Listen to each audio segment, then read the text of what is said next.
Noel Coward's famous comedy of the 20s, Hayfever, with Peggy Ashcroft, Tony Britton, Millicent Martin, Julia Foster, and Maurice Denham.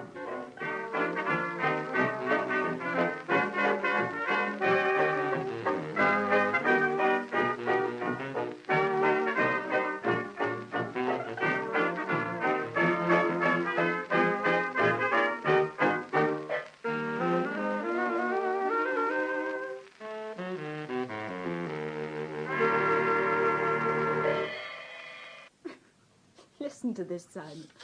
Love's a trollop stained with wine, clawing at the breasts of adolescence. Nuzzling, tearing, shrieking, beating.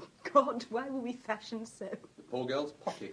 I wish she hadn't sent me the beastly book. I must say something nice about it. The binding's very dashing. She used to be such fun before she married that gloomy little man. She was always a fierce poseuse. It's so silly of people to try and cultivate the artistic temperament. Au fond, she's just a normal, bouncing Englishwoman. You didn't shave this morning. I know I didn't, but I'm going to in a minute, when I've finished this. I sometimes wish we were more normal and bouncing, Simon. Why? I should like to be a fresh, open-air girl with a passion for games. Thank God you're not. It would be so soothing. Not in this house. Where's Mother? In the garden, practising. Practising? She's learning the names of the flowers by heart. What's she up to? I don't know. I always distrust her when she becomes the squire's lady. So do I. She's been at it hard all day. She tapped the barometer this morning. She's probably got a plan about impressing somebody. I wonder who. Some dreary, infatuated young man will appear soon, I expect. Not today. You don't think she's asked anyone down today, do you? I don't know. Has Father noticed anything? No, he's too immersed in work. Perhaps Clara will know. Yell for her. Clara? Clara? Oh, Simon, I do hope she hasn't asked anyone down today. Why? Have you? Yes. Why on earth didn't you tell me? I didn't think you'd care one way or the other. Who is it? Richard Gretham. How exciting. I've never heard of him. I shouldn't flaunt your ignorance if I were you. Makes you look silly. Everybody's heard of Richard Gretham. How lovely for them. He's a frightfully well-known diplomatist. I met him at the Mannerings' dance. He'll need all his diplomacy here. I warned him not to expect good manners, but I hope you'll be as pleasant to him as you can. I've never met any diplomatists, Sorrel, but as a class I'm extremely prejudiced against them. They're so suave and polished and debonair. You could be a little more polished without losing caste. Will he have the papers with him? What papers? Oh, any papers. I wish you confine your biting irony to your caricatures, Simon. And I wish you'd confine your girlish infatuations to London and not force them on your defenceless family. I shall keep him out of your way as much as possible. Do, darling. Yes, what is it? Clara, has Mother asked anyone down this weekend? I don't know, dear. There isn't much food in the house, and Amy's got toothache. I got some oil of cloves somewhere. She tried that, but it only burnt her tongue. Poor girl's been writhing about the scullery like 1 o'clock. You haven't forgotten to put those flowers in the Japanese room. The Japanese room is essentially feminine and entirely unsuited to the pet of the Foreign Office. Shut up, Simon. The room looks lovely, dear. You needn't worry. Just like your mother's dressing room on her first night. How restful. Have you told her about your boyfriend? Not boyfriend, Clara. Oh, well, whatever he is. I think Sorrel's beginning to be ashamed of us all, Clara. I don't altogether blame her. We are very slapdash. Are you going to leave that picture in the guest bathroom, Mr. Simon, dear? I don't know if it's quite the thing. Lots of pink, naked women rolling about in a field. Nudity can be very beautiful, Clara. Oh, can it? Perhaps being a dresser for so long has spoilt me eye for it. Clara's looking tired. We ought to have more servants and not depend so much on her. You know we can never keep them. You're right about us being slapdash, Simon. I wish we weren't. Does it matter? It must, I think, to other people. It's not our fault. It's the way we've been brought up. Well, if we're clever enough to realise that, we ought to be clever enough to change ourselves. I'm not sure that I want to. We're so awfully bad-mannered. Not people we like. The people we like put up with it because they like us. And what do you mean exactly by bad manners? Lack of social tricks and small talk? We never attempt to look after people when they come here. Why should we? It's loathsome being looked after. Yes, but people like little attentions.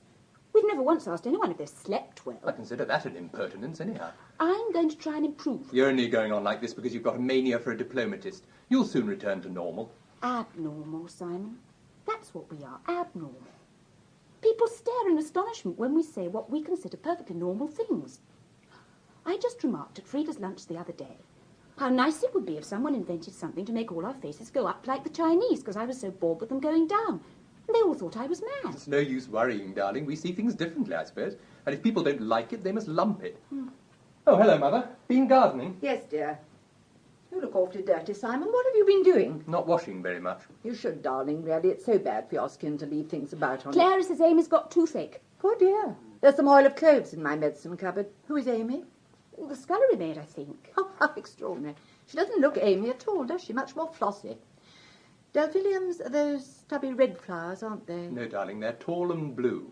Yes, of course. The red ones are somebody's name. Asters. That's it. I knew it was something opulent. I do hope Clara has remembered about the Japanese room. Japanese room? Yes, I told her to put some flowers in it and take Simon's flannels out of the wardrobe drawer. So did I. Why? I've asked Richard Gretton down for the weekend. I didn't think you'd mind. Mind? How dared you do such a thing? He's a diplomatist. That makes it much worse.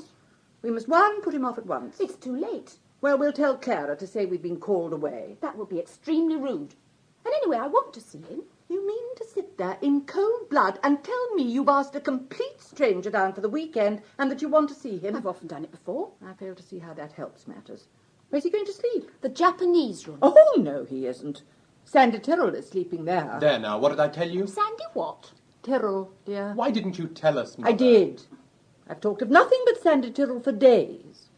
I adore Sandy Tyrrell. You've never mentioned him. Who is he, Mother? He's a perfect darling and madly in love with me. At least it isn't me, really. It's my celebrated actress glamour. But it gives me a divinely cosy feeling. I met him at Nora Trent's. Mother, I wish you'd give up this sort of thing. What exactly do you mean by this sort of thing, You Sorrel? know perfectly well what I mean. Are you attempting to criticise me? I should have thought you'd be above encouraging silly, callow young men who are infatuated by your name. That may be true, but I shall allow nobody but myself to say it. I hoped you'd grow up a good daughter to me, not a critical aunt. It's so terribly cheap. Cheap? Nonsense. How about your diplomatist?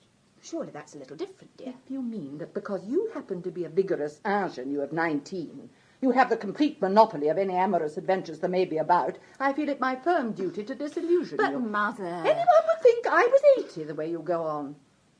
It was a great mistake not sending you to boarding schools and you coming back and me being your elder sister. It wouldn't have been any use, darling. Everyone knows we're your son and daughter. Only because I was stupid enough to dandle you about in front of cameras when you were little. I knew I should regret it. I don't see any point in trying to be any younger than you are. At your age, dear, it would be indecent if you did. But, Mother, darling, don't you see it's awfully undignified for you to go flaunting about with young men? I don't flaunt about. I never have.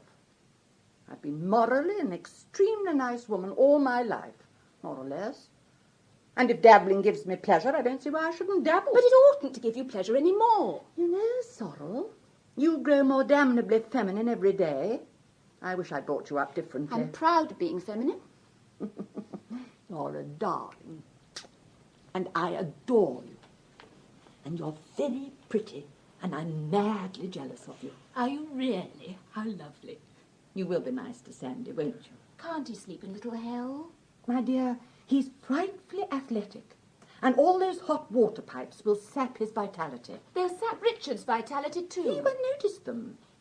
He's probably used to scorching tropical embassies with punkahs waving and everything. He's sure to be deadly anyhow. You're getting far too blasé and exclusive, Simon. Nothing of the sort, only I loathe being hearty with your men friends. You've never been even civil to any of my friends, men or women. Don't bicker. Anyhow, the Japanese room's a woman's room, and a woman ought to have it. I promised it to Sandy.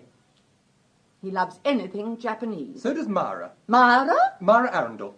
I've asked her down. You what? I've asked Mara down for the weekend. She's awfully amusing. Well, all I can say is it's beastly of you. You might have warned me. What on earth will Richard say? Something exquisitely non-committal, I This is expect. too much. Do you mean to tell me, Simon? Yes, Mother, I do. I've asked Mara down, and I've a perfect right to. You've always brought us up to be free about things. Mara Arundel is training freedom to its utmost limits. Don't you like her? No, dear, I detest her.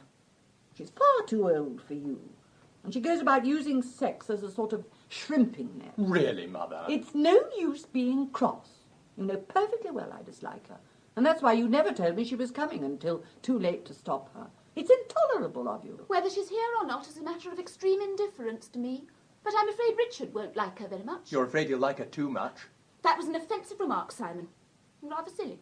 Why on earth don't you fall in love with nice young girls instead of self-conscious vampires? She's not a vampire, and I never said I was in love with her. He's crazy about her. She butters him up and admires his sketches. What about you, picking up old gentlemen at dances? He's not You old. both upset me thoroughly. I wanted a nice, restful weekend, with moments of Sandy's ingenuous affection to warm the cockles of my heart when I felt in the mood. And now the house is going to be full of discord. Not enough food, everyone fighting for the bath. Perfect agony. I wish I were dead. You needn't worry about Myra and me. We shall keep out of everyone's way. I shall take Richard on the river all day tomorrow. In what? The punt. I absolutely forbid you to go near the punt. It's sure to rain anyhow. What your father will say, I tremble to think. He needs complete quiet to finish off the sinful woman. I see no reason for there to be any noise. Unless Sandy What's-his-name is given to shouting. If you're rude to Sandy, I shall be extremely angry. Oh, now Why he's you coming should in. expect all us the way to do down, anything else especially but if rude nice to or Sandy What when you- is going on? Why are you all making such a noise? I think I'm going mad. And why hasn't Clara brought me my tea? I don't know. Where is Clara? Oh, do stop firing questions at me, David. Why are you all so irritable? What's happened? Here's your tea. I'm sorry I'm late with it. Amy forgot to put the kettle on. She's got terrible toothache. Oh, poor girl. Give her some oil of cloves. If anyone else mentions oil of cloves, I shall do something desperate. It's wonderful stuff. Where's Zoe? She was in the garden this morning. I suppose no one thought of giving her any lunch. I put it down by the kitchen table as usual, but she never came in for it. She's probably mousing. She isn't old enough yet.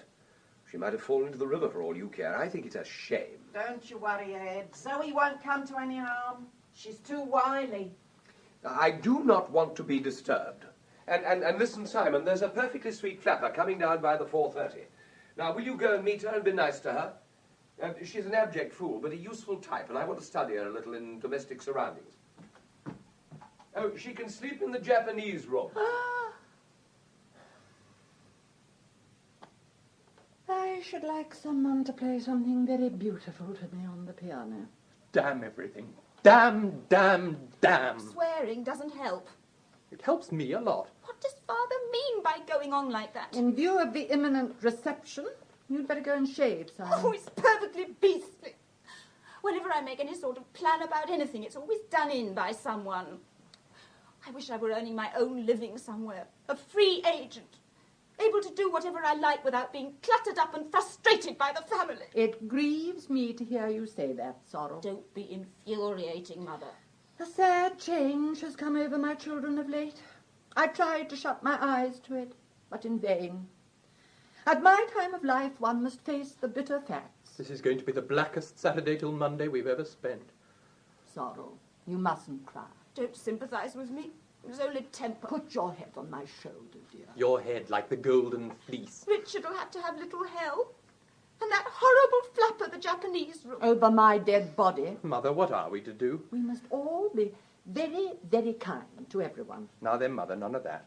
I don't know what you mean, Simon. You are being beautiful and sad. But I am beautiful and sad. You're not particularly beautiful, darling, and you never were. Never mind, I made thousands think I was. And as for being sad... Now, Simon, I will not be dictated to like that. If I say I'm sad, I'm sad. You don't understand because you're precocious and tiresome. There comes a time in all women's lives. Oh, dear. What did you say, Sorrel? I said, oh, dear. Well, please don't say it again because it annoys me. You're such a lovely hypocrite. I don't know what I've done to be cursed with such ungrateful children. It's very cruel at my time of life. There you go again.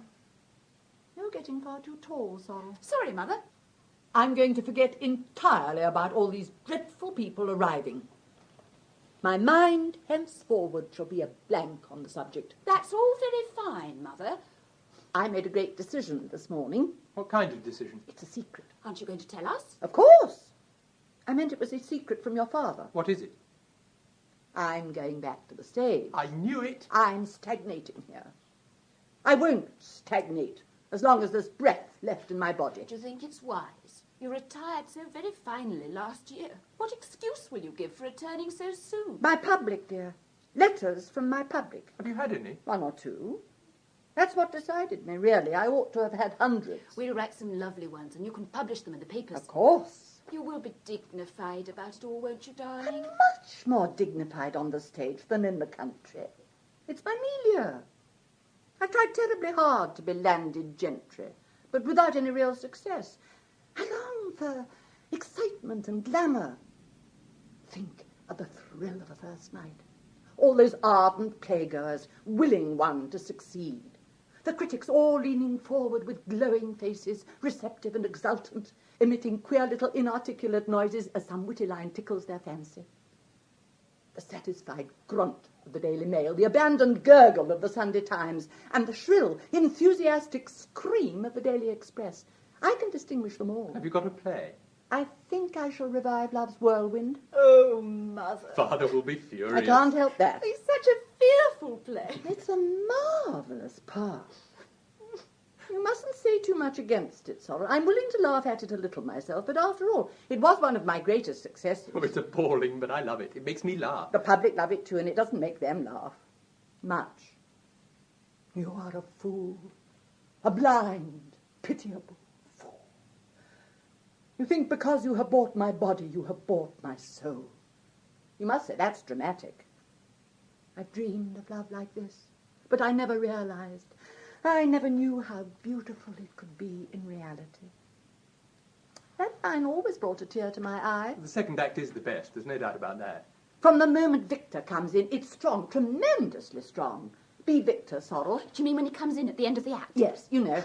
Is this a game? Is this a game? Yes, and a game that must be played to the finish. Zara, what does this mean? So many illusions shattered, so many dreams trodden in the dust. And George now. I don't understand. You and Victor. My gosh. Isn't that little Pam crying? She'll cry more, poor mite, when she realises that her mother is a... Oh, damn. There's the bell. Clara! You look hideous. Yes, dear. Coming, dear.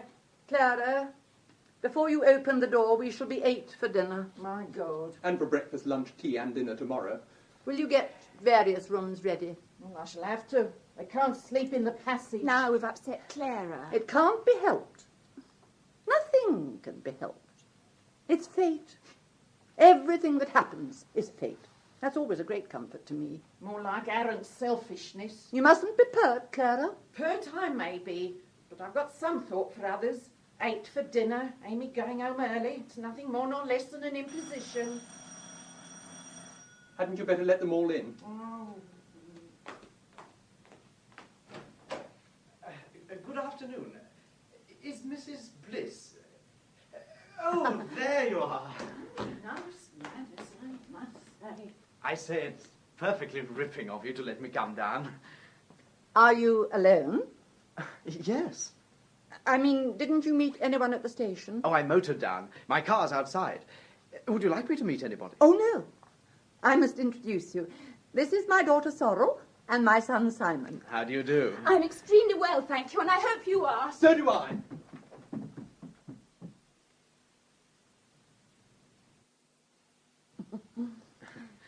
You must forgive me for having rather peculiar children. Have you got a bag or anything? Yes, it's in the car. Well, we'd better leave it there for the moment, as Clara has to get the tea. We'll find you a room afterwards. I've been looking forward to this most awfully. It is nice, isn't it? Oh, yes. You can see as far as Marlow on a clear day, so they tell me. I meant I've been looking forward to seeing you. How perfectly sweet of you. Would you like a drink? No, thanks. I'm in training. How lovely. What for? I'm boxing again in a couple of weeks. I must come to your first night. You look simply splendid. I'm so glad. You know, you mustn't mind if Simon and Sorrel insult you a little. They've been very bad-tempered lately. It's awfully funny, you having a grown-up son and daughter at all. I can hardly believe it. I was married very young. I don't wonder. You know, it's frightfully queer the way I've been planning to know you for ages, and I never did until last week. I liked you from the first, really, because you're such a nice shape. I see. Small hips and lovely broad shoulders. I wish Simon had smaller hips. Do you think you could teach him to box? Oh, rather, if he likes. That's just the trouble. I'm afraid he won't like. He's so dreadfully that sort of thing. You must use your influence subtly. I'm sure David would be pleased. Who's David? My husband. Oh. Why'd you say oh like that? Didn't you know I had a husband?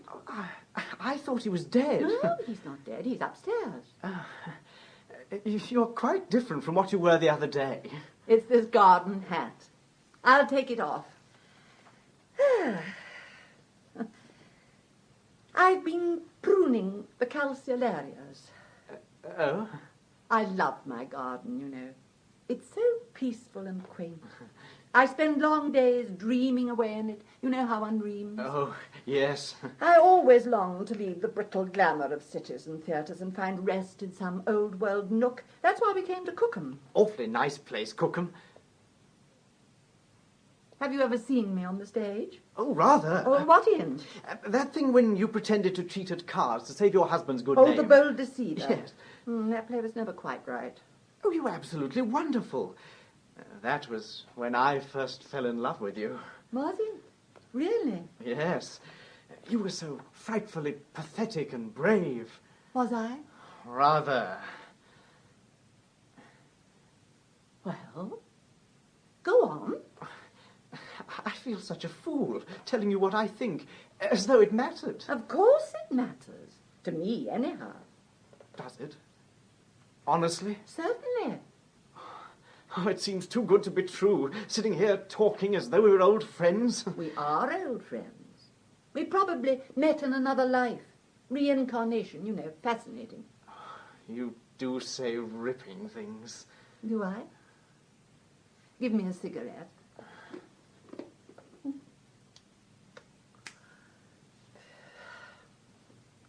And let's put our feet up.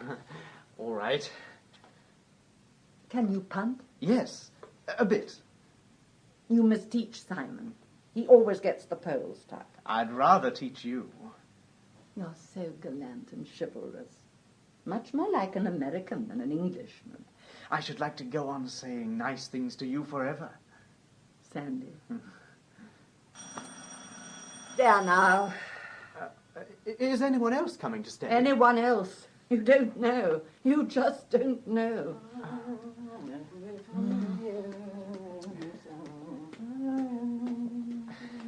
You said it would be quiet with nobody at all. I was wrong. It's going to be very noisy with herds of angry people stamping about. Give me my hat. All right. Judith, my dear. Oh, this is divine. Too lovely. Where are the others? What others? Did you come by the 4:30? Yes. Didn't you see anyone at the station? Yes, several people, but I didn't know they were coming here. Well, they are. Sorrel said it was going to be just ourselves this weekend. Sorrel? Well, yes, didn't she tell you she'd asked me? I mean, weren't you expecting me? Simon muttered something about your coming, but Sorrel didn't mention it. Wasn't that odd of her? Oh, you're a divinely mad family. How do you do? It's useless to wait for introductions with the Blisses. My name's Myra Arundel. Sandy Tyrrell, Myra Arundel, Sandy Tyrrell. There. Is that your car outside? Yes. Well, Judith, I do think you might have told me someone was motoring down. A nice car would have been so much more comfortable than that beastly train. I never knew you were coming until a little while ago. It's heavenly here after London. The heat was terrible when I left. You look awfully well, Judith. Rusticating obviously agrees with you. I'm glad you think so.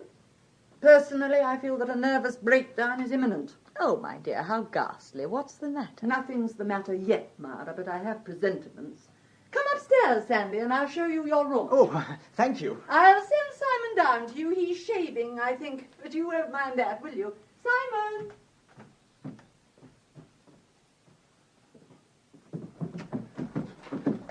Myra, this is marvellous. Oh, no, Simon, dear, it's too hot. You look beautifully cool. Well, I'm more than cool, really, but it's not climatic coolness. I've been mentally chilled to the marrow by Judith's attitude. Why, what did she say? Oh, nothing very much. She was bouncing about on the sofa with a hearty young thing in flannels and seemed to resent my appearance, rather. You mustn't take any notice of Mother. I'll try not to, but it's difficult. She adores you, really. I'm sure she does. She's annoyed today because Father and Sorrel have been asking people down without telling her. Oh, poor dear. Well, I can quite see why. You look enchanting. Thank you, Simon. Are you pleased to see me? Oh, Of course, that's why I came. Darling! Now, don't shout. I feel most colossally temperamental. I should like to kiss you and break everything in the house and then jump into the river. Oh, dear Simon. You're everything I want you to be. Absolutely everything. Marvellous clothes, marvellous looks, marvellous brain. Oh, God, it's terrible. I dined with Charlie Templeton last night. Well, you're a devil. You only did it to annoy me. He's far too plump, and he can't do anything but dither about the embassy in badly cut trousers. You loathe him, really. You know you do. You're too intelligent not to. You couldn't like him and me at the same time. It's impossible. Don't be so conceited. Darling, I adore you. That's right. But you're callous. That's what it is. Callous. You don't care a damn. You don't love me a bit, do you? What do you mean? We can't go on like this. I'm not going on like anything. Yes, you are. You're going on like Medusa, and there are awful snakes popping their heads out at me from under your hat. I shall be turned to stone in a minute, and then you'll be sorry. You're very sweet, and I'm very fond of you. Tell me what you've been doing. Everything. Nothing.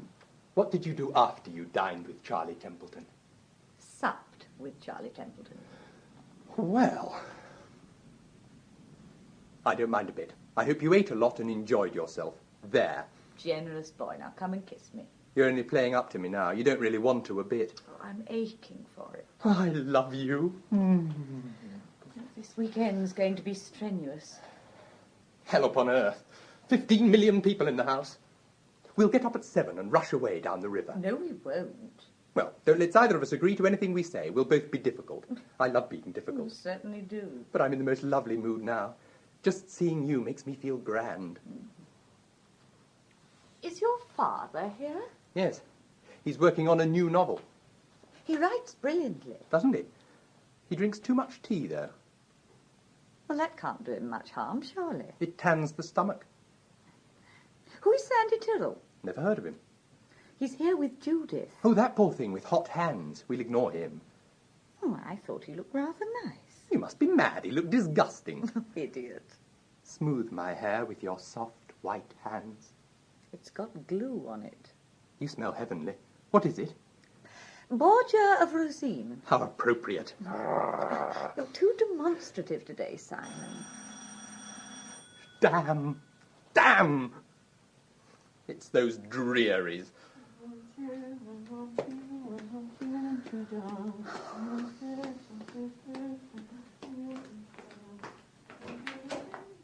Is this Mrs. Bliss's house? Oh, yes, this is it. Is Miss Sorrel Bliss in? I expect so. I'll see if I can find her. We'd better go in, don't you think? Yes, I do. Thank you. Hello. Did you have a nice journey? Yes, thank you. Very nice. I met Miss Corridor at the station. We introduced ourselves while we were waiting for the only taxi to come back. Oh, I took the only taxi. How maddening of me. Mrs. Arundel, how do you do? I never recognised you. I did. Why, have we met anywhere? No. I mean, I recognised you as the one who took the taxi. You're Sorrel's brother? Yes, she'll be down in a minute. Come out into the garden, Myra. Oh, but Simon, we can't. Yes, we can. I shall go mad if I stay in the house a moment longer. Would you excuse us? Tea will be here soon. Well, A strange young man. very rude, I think. Have you ever met him before? No. I don't know any of them, except Mr. Bliss. He's a wonderful person. I wonder if he knows you're here. Perhaps that funny woman who opened the door will tell him. It was fortunate that we met at the station. I'm frightfully glad. I should have been terrified arriving by myself. I do hope the weather will keep good over Sunday. The country round here is delightful. Yes. Nowhere like England in the spring and summer. No, there isn't, is there? There's a sort of quality you find in no other countries. Have you travelled a lot? A good deal. How lovely. Spain is very beautiful. Yes. I always heard Spain was awfully nice.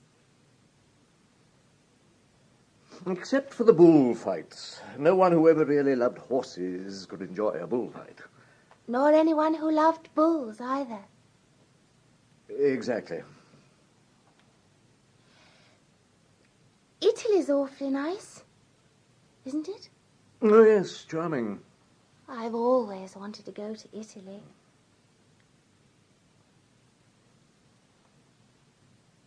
Rome is a beautiful city.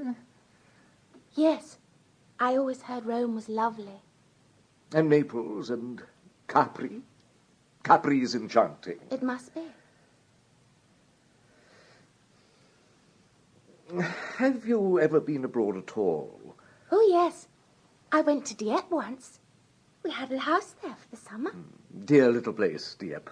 Yes, it was lovely. It's always so beautiful at this time of the year. I thought it might be rather lovely on the river before tea. Oh, yes, rather. I should love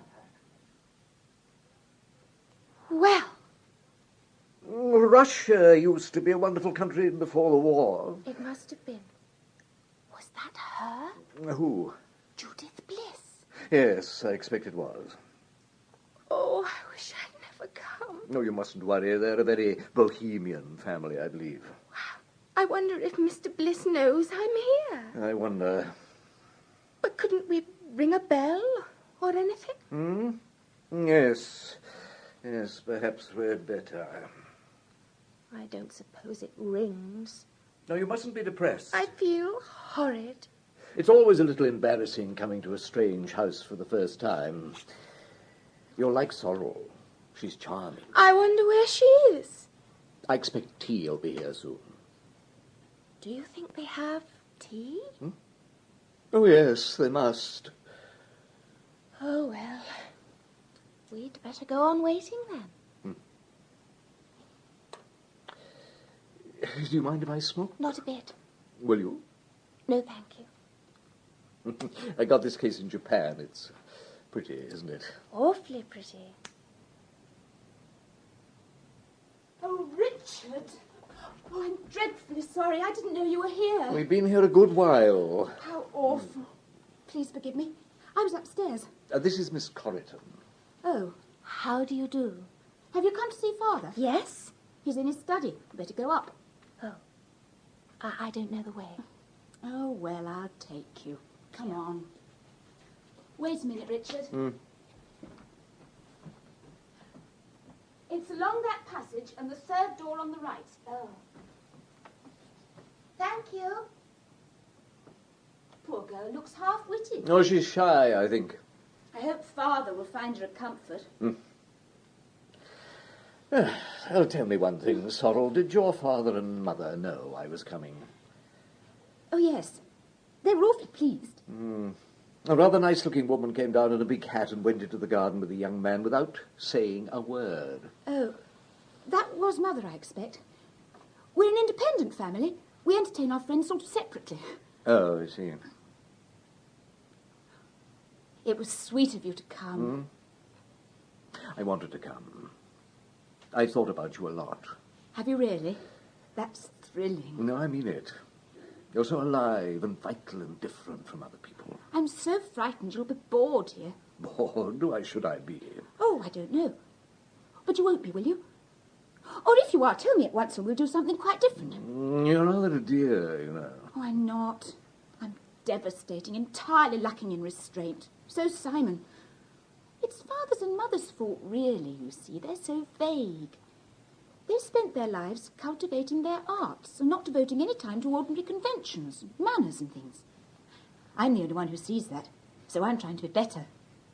Oh, I'd love to be beautifully poised, carry off difficult situations with the lift of an eyebrow. I'm sure you could carry off anything. There you are, you see, saying the right thing. You always say the right thing, and no one knows a bit what you're really thinking. That's what I adore. I'm afraid to say anything now in case you think I'm only being correct. But you are correct. I wish you'd teach Simon to be correct too. It'll be uphill work, I'm afraid. Why?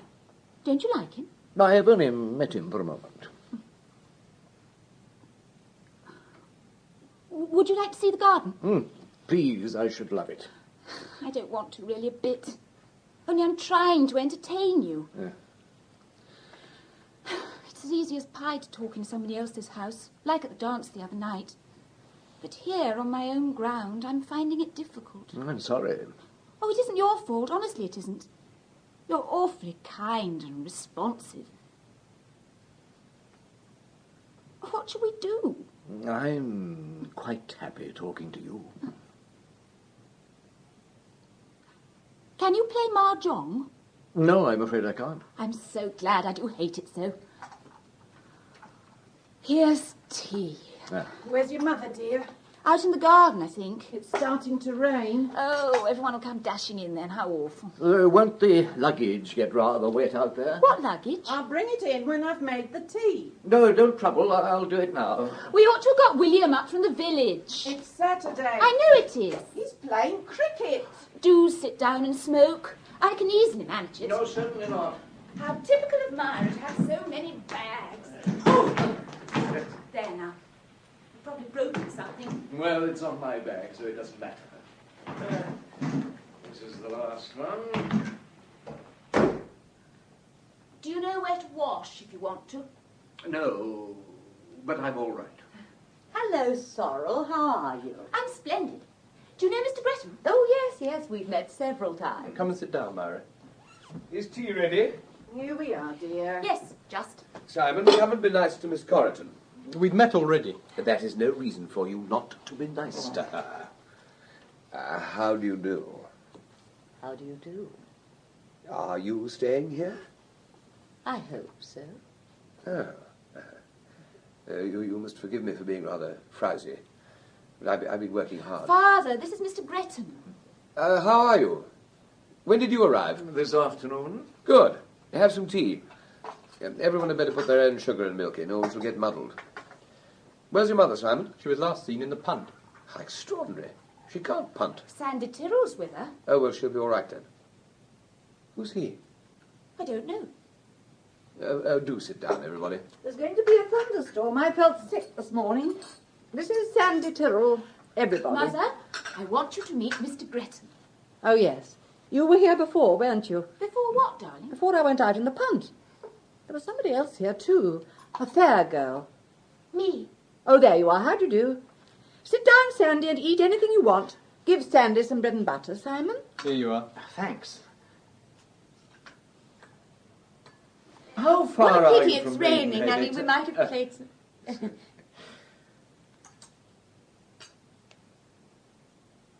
The train I was adore awfully this crowded shaking hall. coming down. It's so...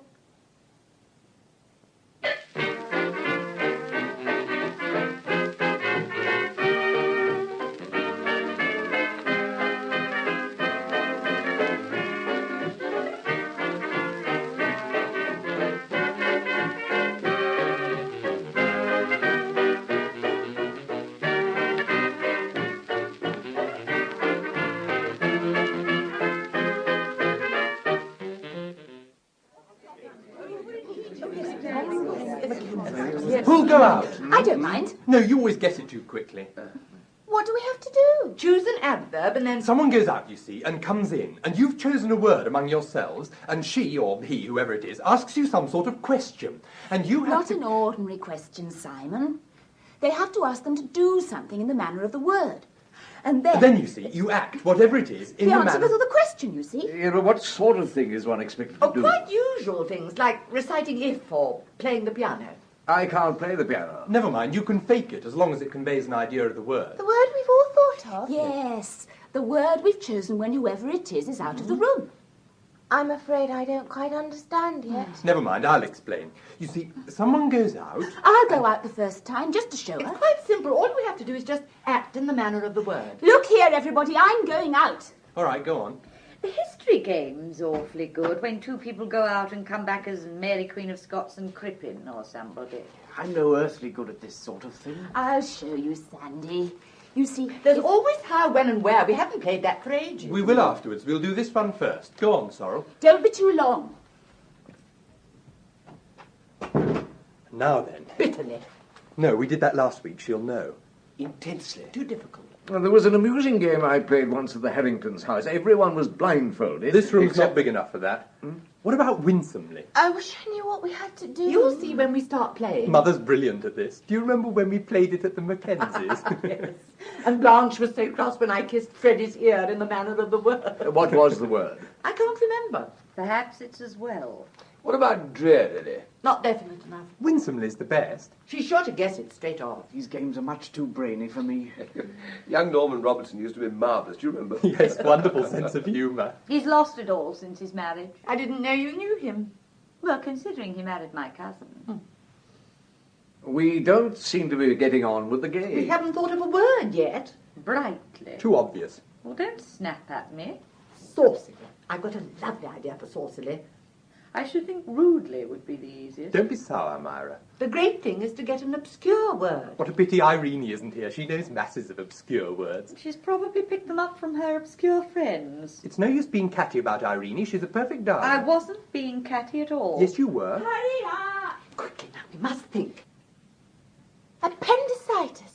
That's not an adverb. You're thinking of charades. Oh, charades are damn good fun. Yes, but we don't happen to be doing them at the moment. Oh, sorry. Saucily. No, winsomely's better. All right, call her in. Sorrel, come on. We're ready. Which is it, saucily or winsomely? Winsomely.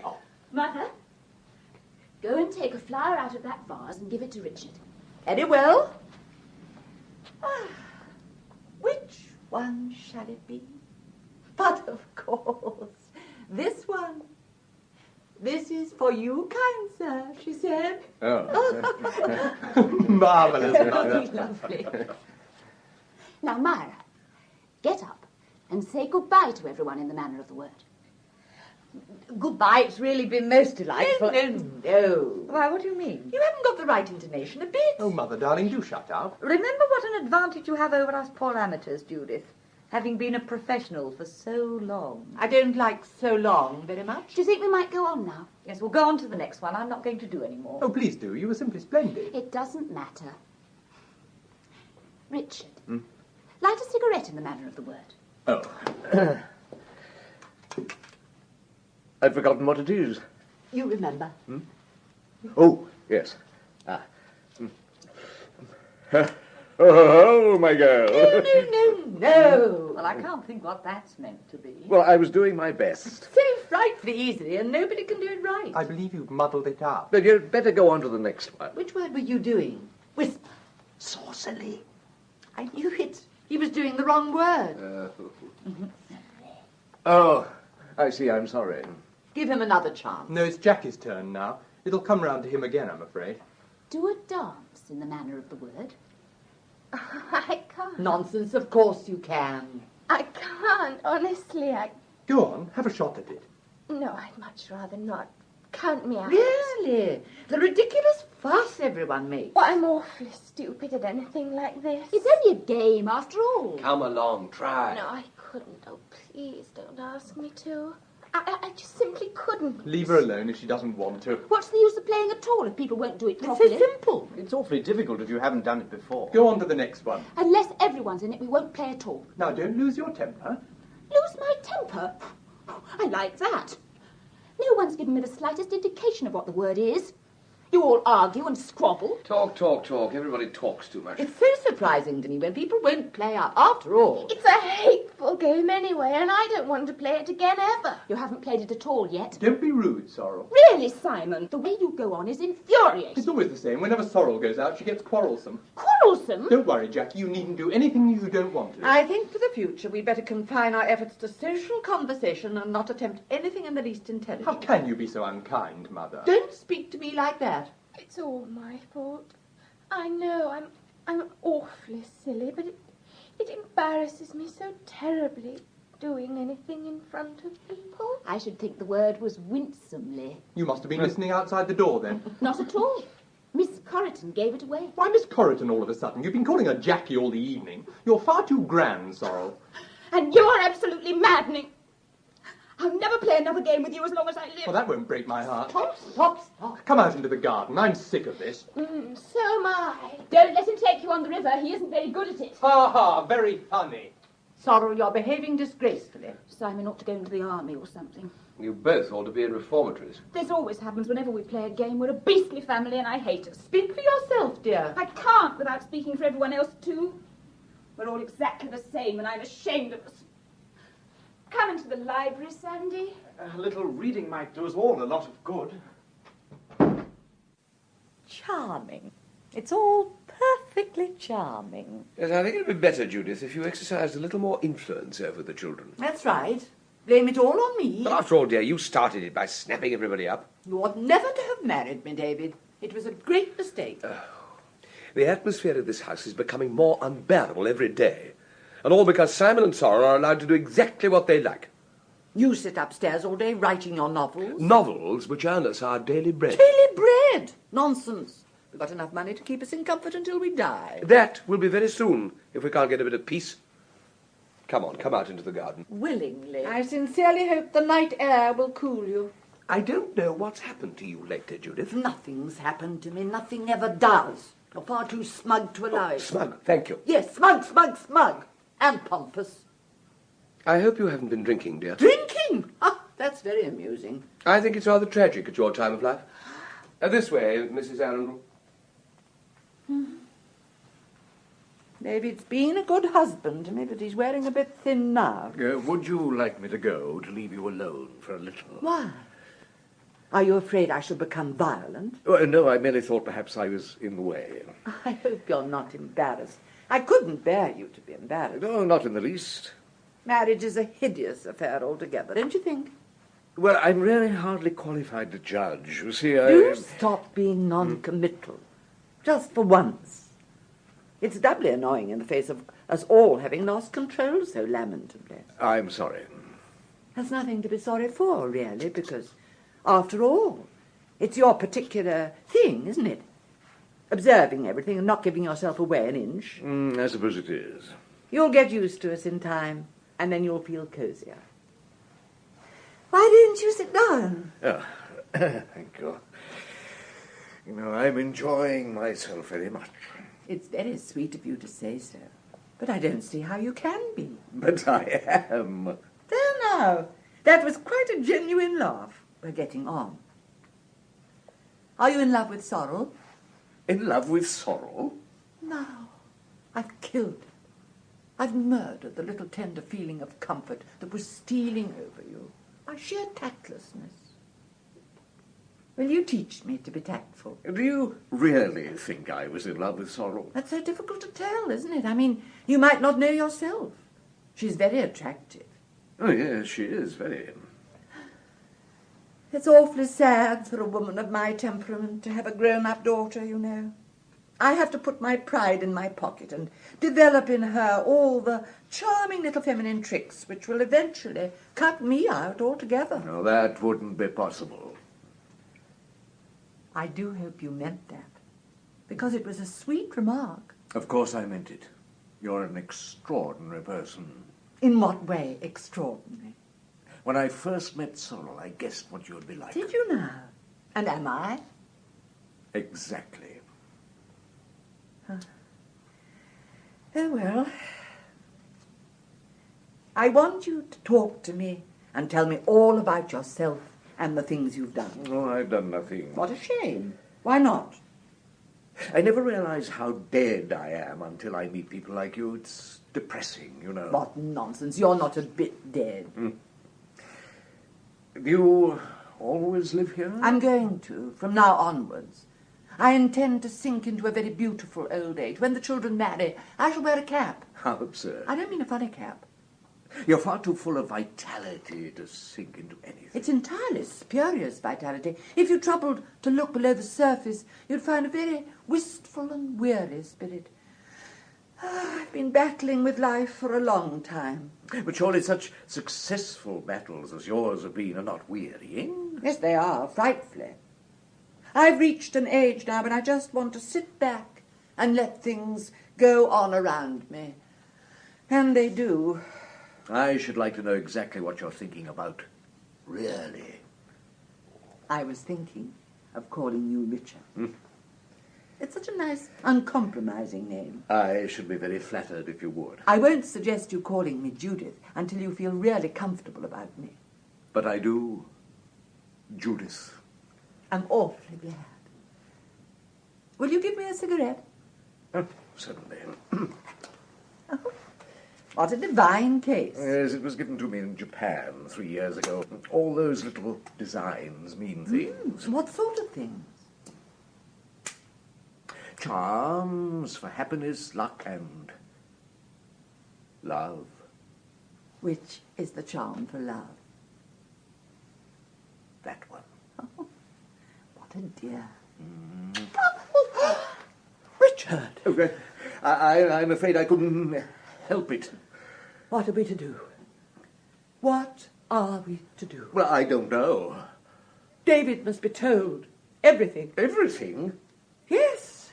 Yes. There come moments in life when it is necessary to be honest, absolutely honest.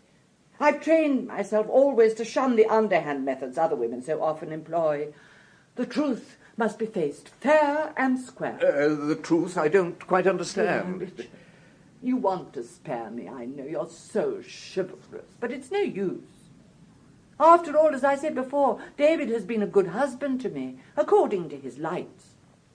This may, of course, break him up rather, but it can't be helped. I wonder how he'll take it. They say suffering's good for writers. It strengthens their psychology. Oh, my poor, poor David. Never mind. You'd better go out into the garden and wait. Wait? What for? For me, Richard, for me. I will come to you later. Wait in the summer house. I had begun to think that romance was dead, that I should never know it again. Before, of course, I had my work and my life in the theatre, but now, nothing. Everything is empty and hollow like a broken shell. Now, look here, Judith. I apologize for what I did just now. But now you have come and it's all changed. It's magic. I'm under a spell that I never thought to recapture again. Go along. But Judith, this... Don't make it any harder for me. I am quite resolved, and it's the only possible way. But go. Oh, very well, then.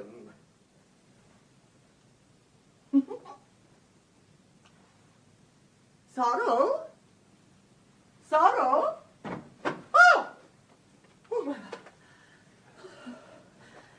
Look here, Mother. Sorrow. What am I to say? I don't know, Mother. Neither do I. It was my fault, Mrs. Bliss. Judith. What a fool I've been. What a blind fool. Mother, are you really upset? I'm stunned. But, darling... Don't speak for a moment, Sorrel.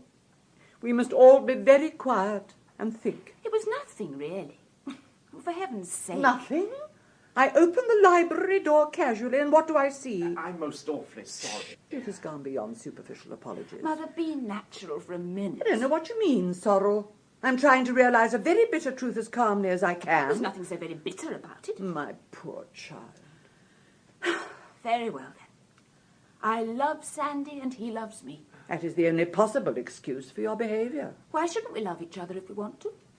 Sandy was in love with me this afternoon. Not real love. You know it wasn't. I know now. I say, look here. I'm most awfully sorry. There's nothing to be sorry for, really. It's my fault for having been so ridiculous. Mother! Yes, ridiculous. I'm getting old, and the sooner I face it, the better. But, darling... Youth will be served. You're so pretty, Sorrel. Far prettier than I ever was. I'm very glad you're pretty. I feel a fearful cad. Why should you? You've answered the only call that really counts, the call of love and romance and spring. I forgive you, Sandy, completely. There. Well, that's all right, then. I resent your tone, Sorrel. You seem to be taking things too much for granted. Perhaps you don't realise that I'm making a great sacrifice. Sorry, darling. It's far from easy at my time of life. Mother, say you understand and forgive. Understand. You forget, dear. I am a woman. I know you are, Mother. That's what makes it all so poignant. If you want Sorrel truly, I give her to you unconditionally. Thanks. Awfully, Mrs. Bliss. You can still call me Judith, can't you? It's not much to ask. Judith. There now, away with melancholy. This is all tremendously exciting, and we must all be very happy. Don't tell Father yet. We won't tell anybody. It shall be our little secret. You are splendid, Mother. Nonsense! I just believe in being honest with myself. It's awfully good for one, you know, so cleansing. I'm going upstairs now to have a little aspirin. Ah, youth, youth, what a strange mad muddle you make of things.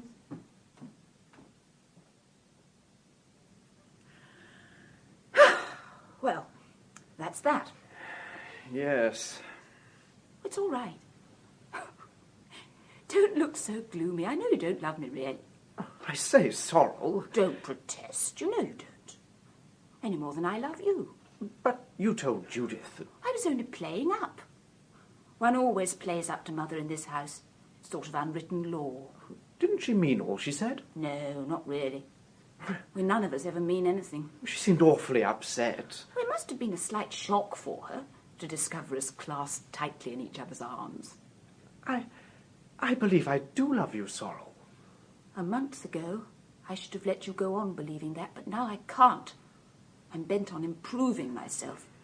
I don't understand. Never mind, it doesn't matter. You just fell a victim to the atmosphere, that's all. There we were, alone in the library, with the windows wide open. Probably a nightingale somewhere about. I only heard a cuckoo. Even a cuckoo has charm in moderation. You kissed me because you were awfully nice and I was awfully nice, and we both liked kissing very much. It was inevitable. Then Mother found us and got dramatic. Her sense of the theatre is always fatal. She knows we shan't marry, the same as you and I do. You're under absolutely no obligation to me at all. I wish I understood you a bit better. Never mind about understanding me. Let's go back into the library. All right. And, you see, he comes in and finds her there waiting for him. She hadn't been away at all? No. And that's psychologically right, I'm sure. No woman under those circumstances would. It's brilliant of you to see that. I do think the whole thing sounds most excellent. Yeah, well, I got badly stuck in the middle of the book when the boy comes down from Oxford. But it worked out all right eventually. When shall I be able to read it? I'll send you the proofs. You can help me correct them. Oh, how divine. I shall feel most important. Would you like a cigarette or anything? No, thank you. I think I'll have a drink. Very well. Would give me some plain soda water, then? There isn't any ice. Do you mind? Not a bit. Here you are. Thank you. I wonder where everybody is. Not here, thank God. Must be dreadfully worrying for you, having a house full of people. It depends on the people. I have a slight confession to make. A confession? Yes, do you know why I came down here? Not in the least. I suppose one of us asked you, didn't they? Oh, yes, they asked me, but... Well? I was invited once before, last September. Ah, I was in America then. Exactly. How do you mean, exactly? Well, I didn't come. I'm a very determined woman, you know, and I made up my mind to meet you ages ago. Oh, that was charming of you. I'm not much to meet, really. You see, I'd read Broken Reeds. Did you like it? Like it? I think it's one of the finest novels I ever read. There now. How do you manage to know so much about women? I'm afraid my knowledge of them is sadly superficial. Oh, no, you can't call Evelyn's character superficial. It's amazing. Why are you being so nice to me? Have you got a plan about something?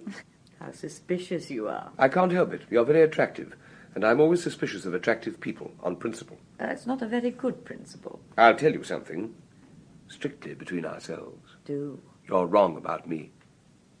Wrong in what way? I write very bad novels. Don't be so ridiculous. And you know I do, because you're an intelligent woman. I don't know anything of the sort. Tell me why you're being nice to me.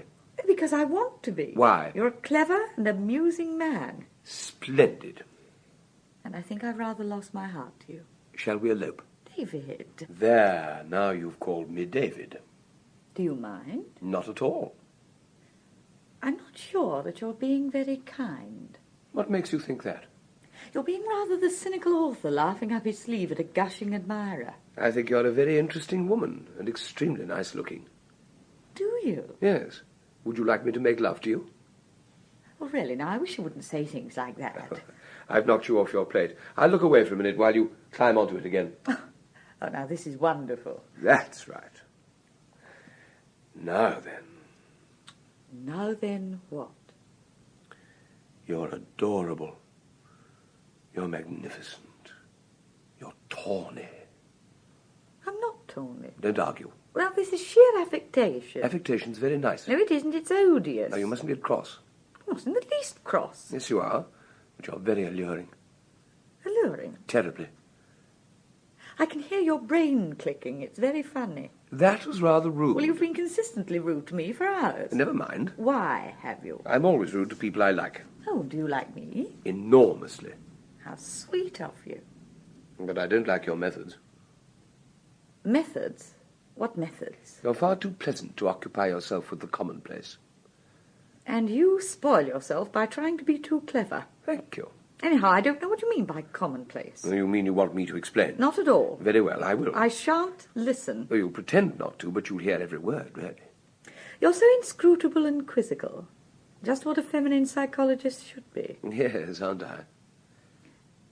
You frighten me dreadfully. Darling. Now, don't call me darling. That's unreasonable. You've been trying to make me all the evening. Your conceit is outrageous. It's not conceit at all. You've been firmly buttering me up because you want a nice little intrigue. How dare you? It's true. It's true. If it weren't, you wouldn't be so angry. I think you're insufferable. Mahara. Dear Mahara. Now, don't touch me. Let's have that nice little intrigue. The only reason that I've been so annoying is that I love to see things as they are first, and then pretend they're what they're not. Words, masses of words. They're great fun to play with. I'm glad you think so. Personally, they bore me stiff. Mahara, don't be statuesque. Now, let go of my hand. You're charming. Let go of my hand. I won't. You will. You're perfectly sweet. Oh, Dave. You must say it's an entrancing amusement. Forgive me for interrupting. Are there any chocolates in the house? No, David. I should like a chocolate more than anything in the world at this moment. This is a very unpleasant situation, David. Horrible. We'd better talk it over. I shall do nothing of the sort. Please? Please don't be difficult. I apologize, Judith. Don't apologize. I quite understand. Please let go of my hand, David. I should like to go to bed. I should stay if I were you. It would be more dignified. There isn't any real necessity for a scene. I don't want a scene. I just want to straighten things out. Very well, go ahead. June has always been an unlucky month for me. Now, look here, Judith. I'd like to explain one thing. I don't wish to hear any explanations or excuses. They're so cheapening. This was bound to happen sooner or later. It always does to everybody. The only thing is to keep calm. I am, perfectly. There is such a thing as being too calm. Sorry, dear. Life has dealt me another blow, but I don't mind. And what did you say? I said life had dealt me another blow, but I didn't mind. Rubbish. You're probably irritable, dear, because you're in the wrong. It's quite usual. Now, Judith. Let me speak. It's my right. I don't see why. I am the injured party, am I not? Injured? Yes, extremely injured. Injured. Your attitude, David, is nothing short of deplorable. It's all nonsense. Sheer, unbridled No, nonsense. David, you can't evade the real issues as calmly as that. I've known you for a long time. I've realized subconsciously for years that you've stopped caring for me in that way. What do you mean, that way? Just that way. It's rather tragic, but quite inevitable. I'm growing old now. Men don't grow old like women, as you'll find to your cost, Myra, in a year or two. David has retained his youth astonishingly, perhaps because he's had fewer responsibilities and cares than I. This is all ridiculous hysteria. No, Myra. Judith is right. What are we to do? Do nothing. Do you love her, truly, David? Madly. David. You thought just now that I was joking. Couldn't you see that all my flippancy was only a mask, hiding my real emotions, crushing them down desperately. But, David, I knew it. The time has come for the dividing of the ways. What on earth do you mean? I mean that I am not the sort of woman to hold a man against his will. Now, you're both making a mountain out of a molehill. David doesn't really love me madly, and I don't love him. You do love him. I can see it in your eyes, in your every gesture. David, I give you to her, freely and without rancour. We must all be good friends, Judith. always. Judith, do you mean this? You know I do. How can we ever repay you? Just by being happy. I may leave this house later on. I have a feeling that its associations may become painful, especially in the autumn. Now, look here, Judith. October is such a mournful month in England. I think I should probably go abroad. Perhaps a pension somewhere in Italy with cypresses in the garden. I've always loved cypresses. They're such sad, weary trees. What about the children? We must share them, dear. I pay you exactly half the royalties I receive from everything, Judith. That's very generous of You have behaved magnificently. This is a crisis in our lives, and thanks to you... Judith, now I will speak. Myra, darling, we owe it to Judith to keep control of our emotions. The scene would be agonizing for her now. She has been brave and absolutely splendid throughout. Let's not make things harder for her than we can help. Come, we'll go out into the garden. I will not go out into the garden. Please do. I don't think I can bear any more just now. So, this is the end, Judith. Yes, my dear. The end. Mother, I've got something important to tell you. Very well, dear. Where's Sorrel? In the library, I'm afraid. Sorrel, come out. I've got something vital to tell you. You seem excited, my boy. What has happened? Come on, Sandy, perhaps there's a fire. What's the matter? I wish you wouldn't all look so depressed. It's good news. Good news? I thought perhaps Jackie had been drowned. No, Jackie hasn't been drowned. She's been something else. Simon, what do you mean? Jackie? Yes? She has become engaged. To me. Haven't you, Jackie? Yes? Simon. Good heavens. Simon, my dear. Oh, this is too much. What on earth are you crying about, Mother? All my chicks leaving the nest. Now I shall only have my memories left. Jackie, come and kiss me. Congratulations, son. You must promise to make my son happy. But Mrs. Bliss... I understand. I've not been a mother for nothing. But it's not true. We You're didn't. trying to spare my feelings, I know. Well, I'm not going to spare your feelings or anyone else's. You're the most infuriating set of hypocrites I've ever seen. This house is a complete featherbed of false emotions. You're posing, self-centered egotists, and I'm sick to death of you. Myra! Don't speak to me. I've been working up for this. Only every time I open my mouth, I've been mowed down by theatrical effects. You haven't got one sincere or genuine feeling among the lot of you. You're artificial to a point of lunacy. It's a great pity you ever left the stage, Judith. It's your rightful home. You can rant and roar there as much as ever you like. Rant and roar, may God forgive And let you. me tell you this. I'm not going to allow you to say another word. I will tonight. speak. Now, I will This speak. is What is never this? done. Like this? What happened? Is this a game? Yes, and a game that must be played to the finish. Myra, what does this mean? So many illusions shattered. So many dreams trodden in the dust. Love's whirlwind. Dear old Love's whirlwind. I don't understand. You and Victor. My God. Isn't that little Pam crying? She'll cry more, poor mite, when she realises that her mother is a... Don't say it! Don't say it! Spare her that. I've given you all that makes life worth living. My youth, my womanhood, and now my child.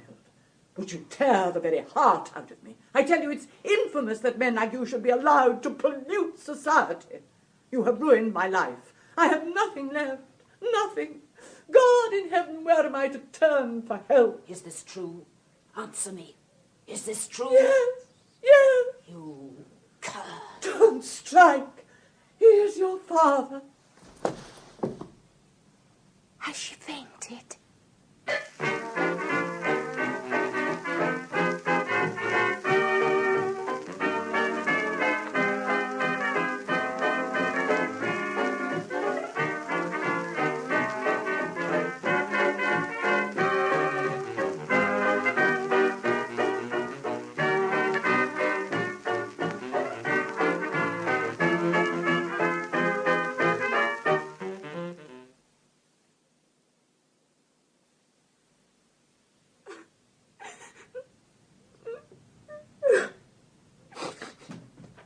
Hello. Oh, Anything wrong? oh, it's only you. You frightened me. What's the matter? Nothing. I say, don't cry. I'm not crying. You were. I heard you. Oh, it's this house. It gets on my nerves. Oh, I don't wonder. After last night. Have you had breakfast? Yes, thank you. I wish I'd never come. I had horrible nightmares with all those fearful dragons crawling across the walls. Dragons? Yes, I'm in a Japanese room. Everything in it's Japanese. Even the bed. How awful. I believe they're all mad, you know. The British? Yes. They must be. I've been thinking that too. Do you suppose they know they're mad? Oh, no. People never do. Why, it was Mr. Bliss asked me down, and he hasn't paid any attention to me at all. I went into his study soon after I arrived yesterday, and he just said, "Who the hell are you?" Didn't you remember? Well, he did afterwards. Then he brought me down to tea and left me. Are you really engaged to Simon? Oh, no. I hope not. You were last night. Well, so were you to Sorrel. Well, not properly. We talked it over. I don't know what happened to me. I was in the garden with Simon, and he was being awfully sweet. Then he suddenly kissed me and rushed into the house and said we were engaged. And that hateful Judith asked me to make him happy. That's exactly what happened to me and Sorrel. Judith gave us to one another before we knew where we were. How frightful. I like Sorrel, though. She was jolly decent about it afterwards. I think she's a cat. Why? Look at the way she lost her temper over that beastly game.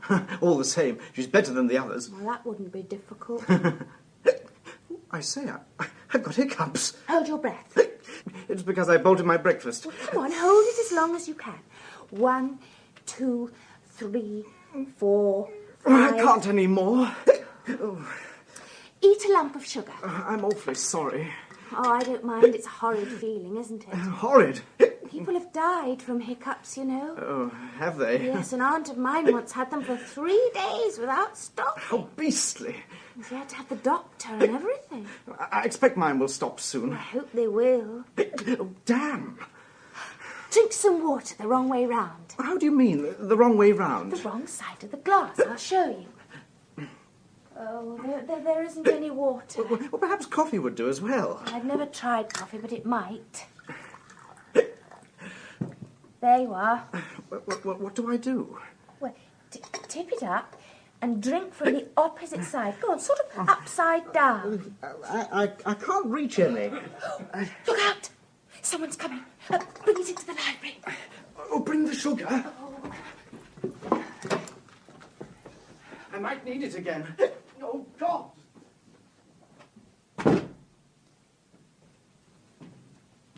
Anyone around? Filthy sort of day. Oh, good God. Good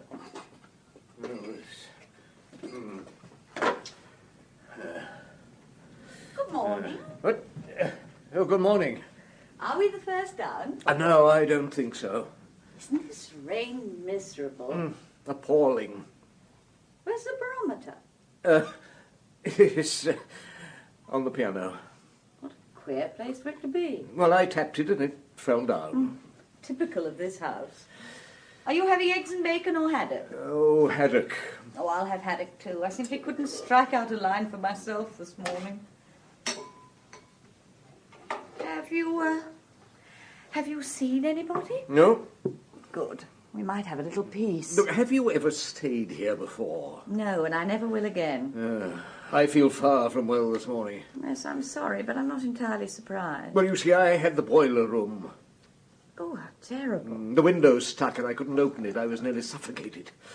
The pipes made peculiar noises all night as well. There isn't any sugar. Well? Well, we'd better ring. I doubt if that will be the slightest use, but we'll try. Do the whole family have breakfast in bed? I neither know nor care. They're strange people, aren't they? Well, I think strange is putting it mildly. What's the matter? There isn't any sugar. There is. I put it here myself. Perhaps you'd find it for us then. Oh, that's very funny. I could have sworn on my Bible oath I brought it in. Well, it obviously isn't here now. Someone's taken it. That's what it is. It seems a queer thing to do. Do you think you could get us some more? Oh, yes, I'll fetch you some. But mark my words, there's been some hanky-panky somewhere. Clara is really more at home in a dressing room than a house. Was she Judith's dresser? Of course. What other excuse could there possibly be for her? She seems good-natured, but quaint. The haddock's disgusting. It isn't very nice, is it? There you are, dear. Thank you. It's a shame the weather's changed. You might have had such fun up the river. What's that? Come out! What are you doing? Good morning. I'm afraid we've broken a coffee cup. Was there any coffee in it? Yes, a good deal. Oh, dear. All over the carpet. It was my fault. I'm most awfully sorry. How did you come to do it? Well, you see, he had the hiccups, and I was showing him how to drink upside down. How ridiculous. Well, thank heaven it wasn't one of the Crown Derbies. Oh, they've gone now, anyhow. It was the sudden shock, I expect. I say, it's raining. It's been raining for hours. Mrs. Arundel, Yes. what are you going to do about today? Nothing, except go up to London by the first train possible. Do you mind if I come too? I don't think I could face another day like yesterday. Neither could I. Let's all go away, quietly. Oh, won't it seem a little rude if we all go? Yes, it will. You and Miss Corriton must stay. I don't see why. I don't think they'd mind very much. Oh, yes, they would. You must let Mr. Gretham and me get away first, anyhow. Would you ring for Clara? I want to find out about trains. I hope they won't all come down now. You needn't worry about that. They're sure to roll about in bed for hours. They're such a slovenly family. Have you got much packing to do? No, I did most of it before I came down. What is it now?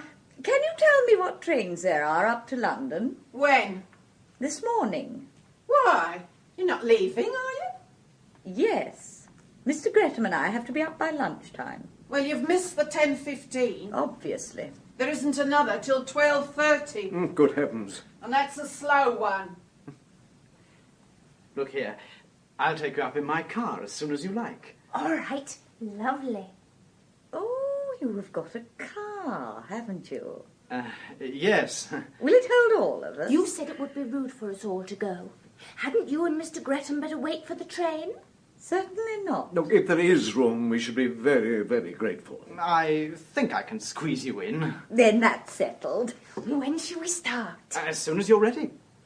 Mrs. Arundel, what are you going to do about tipping Clara? I don't know. What do you think? Well, I've hardly seen her since I've been here. Isn't there a housemaid or anything? I don't think so. Is 10 bob enough? Each? Too much. We'd better give her £1.10 between us. Very well, then. Will you do it and we'll settle up in the car? Oh, must I? Yes. Ring for Well, her. no, you'll do it much better. Oh, no, I shouldn't. Come on, we'll finish our packing. All right. Don't leave me. I'll just go and look at the car. No, will you all be ready in 10 minutes? Yes, 10 minutes. Oh, yes. 10 minutes. Righto. Hello? Where's everybody gone? Well, they've gone to get ready. We're leaving in Mr. Till's car. Oh, bit sudden, isn't it? This is from all of us, Clara. Thank you very much for all your trouble. Oh, aren't you a dear now? Oh, there wasn't any trouble. There must have been a lot of extra work. One gets used to that here. Good morning, Clara. Good morning. Hope you've been comfortable. Oh, yes.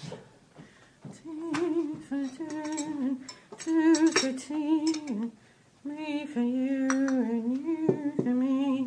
Good morning, Clara. Papers come. Yes, dear, here you are. Thank you. You've forgotten my orange juice. No, I haven't, dear. It's just outside. Morning, darling. darling. Listen to this. We saw Judith Bliss in a box at the Haymarket on Tuesday, looking as lovely as ever. Oh, no. I thought I looked hideous on Tuesday. You looked sweet. There you are, dear. Did you see that nice bit in the Referee? No, the Times. Oh, Referee's much better. I saw gay and colourful Judith Bliss at the Waifs and Strays matinee last week. She was talking vivaciously to producer Basil Dean. In sooth, said I to myself, where ignorance is bliss, 'tis folly to be wise. Dear Referee, it's so unself-conscious. If you want any more coffee, ring for it. I wish I was sitting on a lovely South Sea island with masses of palm trees and coconuts and turtles. Oh, it would be divine, wouldn't it? I wonder where everybody is. I wonder.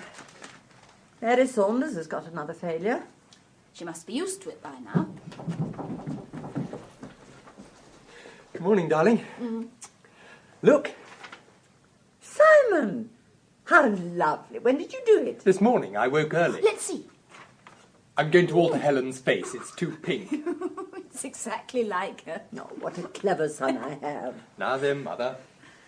Ah, it's too wonderful. When I think of you both in your perambulators, oh dear, it makes me cry. I don't believe you ever saw us in our perambulators. I don't believe I ever did. I'm sure you didn't. It's finished. What, dear? The Sinful Woman. Oh, how splendid. Yes. Read it to us now. Yeah, I've got the last chapter here. Go on, then. Oh. Good morning. Morning. Good morning. I seem to know that boy's face. Now, listen. You remember that bit when Violet was taken ill in Paris? Yes, dear. Simon Marmalade. Well, I'll go on from there. Do, dear.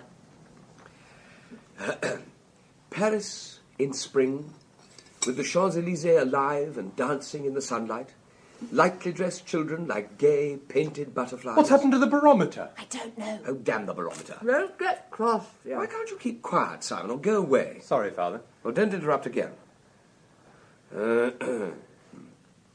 Gay, painted butterflies. The streets were thronged with hurrying vehicles. The thin peak of taxi hooters I love Peek Peek. seemed to merge in with the other vivid noises, weaving a vast pattern of sound, which was Paris. What was Paris, dear? Which was Paris? What was Paris? You can't say a vast pattern of sound, what was Paris? Yes, but what was Paris? A vast pattern of sound, which was Paris. Oh, I see. Jane Sefton, in her scarlet Hispano, swept out of the Rue Saint-Honoré into the Place de la Concorde. She couldn't have. Why? The Rue Saint-Honoré doesn't lead into the Place de la Concorde. Yes, it does. You're thinking of the Rue Boissy d'Anglais, Father. I am not thinking of anything of the sort. David, darling, don't be so obstinate. Do you think that I don't know Paris as well as you do? Never mind. Father's probably right. He isn't right, he's wrong. Go on with your food, Sorrel. Don't be testy, David. It's a sign of age. Jane Sefton. Jane Sefton, in her scarlet Hispano, swept out of the Rue Saint-Honoré into the Place de la Concorde. That sounds absolutely ridiculous. Why don't you alter it? It is not ridiculous. It is perfectly right. Very well, then get a map and I'll show you. We haven't got a map. Now look here, Judith, look. Here is the Rue Royale. Huh? Here is the Crillon Hotel, and here is the Rue Saint-Honoré. It isn't. It's the Boissy d'Anglais. That runs parallel with the Rue de Rivoli. You've got it all muddled. I have not got it all muddled. Don't shout. You have. Why not let Father get on with it? It's so silly to get cross at criticism. It indicates a small mind. Small? My foot. That was very rude. I shall go to my room in a minute. I wish you would. David. Look here, Father, Mother's right. Here's the Place de la Concorde. Oh, shut up, Sorrel. Shut up yourself, pompous little beast. You think you know such a lot about everything, and you're as ignorant as a frog. Why a frog? I give you my solemn promise, David, that you are wrong. I don't want your solemn promise because I know I'm right. It's no use arguing with Father, Mother. Why isn't it any use arguing with Father? Because you're both so pig-headed. Are you content to sit here, Judith, and let your son insult me? He's your son as well as mine. I begin to doubt it. David! Father, how can you? I will never attempt to read any of you anything again as long as I live. You're not a bit interested in my work, and you don't give a damn whether I'm a success or a failure. You're dead certain to be a failure if you cram your book with inaccuracies. I am not inaccurate. ridiculous. Yes, you are. And you're foul-tempered and spoilt. Spoilt? I like that. Nobody here spoils me. You are the most insufferable family to live with. Well, why in heaven's name don't you go and live somewhere else? Oh, that's gratitude. Gratitude for what, I'd like to know? Mother, keep calm. What have you got to be furious about? Everyone rushing round, adoring you and saying how wonderful you are. I am wonderful. Heaven knows to have stood you for all these Mother, years. do sit down and be quiet. How dare you speak to Mother like that?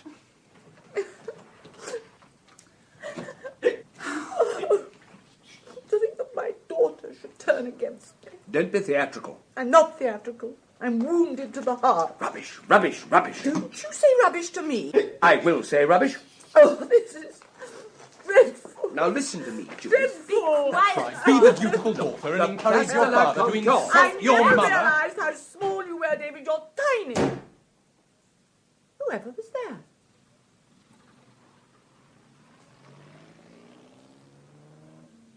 They've all gone. There now. How very rude. People really do behave in the most extraordinary way these days.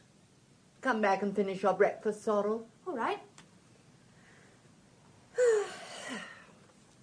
Go on, David, darling. I'm dying to hear the end. Yes. Jane Sefton, in her scarlet Hispano, swept out of the Rue Saint-Honoré into the Place de la Concorde.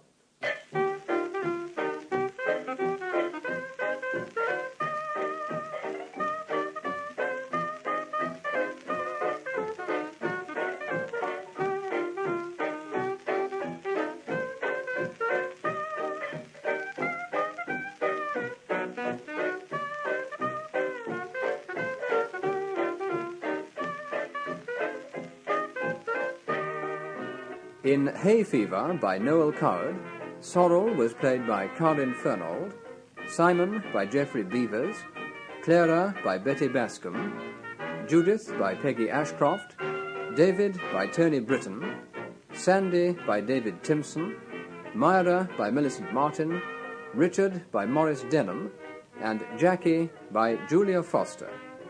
The play was produced by Guy Vaison.